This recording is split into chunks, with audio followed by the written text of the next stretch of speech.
ఈరోజు మా బ్రేక్ఫాస్ట్ పూరి ఇంకా బటానా కర్రీ. ఇది చోలే కంటే కూడా బటానా కర్రీ చాలా ఈజీ చేయడం అండ్ ఇంకా టేస్ట్ కూడా చాలా బాగుంటుంది. సో దానికి ఇలా ఎండిన బటానాస్ ఉంటాయి కదా, వాటిని ఒక కప్ తీసుకున్నాను. దాన్ని మంచిగా వాష్ చేసేసుకొని నైట్ అంతా సోక్ చేసి పెట్టుకోవాలి.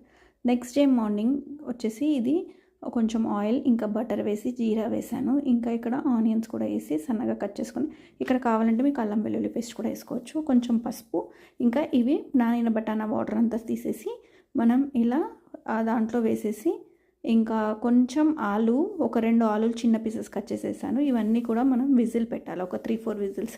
సో 3-4 విజిల్స్ తర్వాత ఇలా అవుతుందన్నమాట. సో దాంట్లో కొంచెం చింతపండు పులుసు, ఉప్పు, కారం, ఇంకా ధనియా పౌడర్, కొంచెం గరం మసాలా, ఇంకా కొంచెం చోలే మసాలా అనేది మనం యాడ్ చేయాలి. ఇలా యాడ్ చేసి కొంచెం కొత్తిమీర, కొంచెం చింతపండు వేసినందుకు బెల్లం కూడా వేసాను. టేస్ట్ చాలా బాగుంటుంది.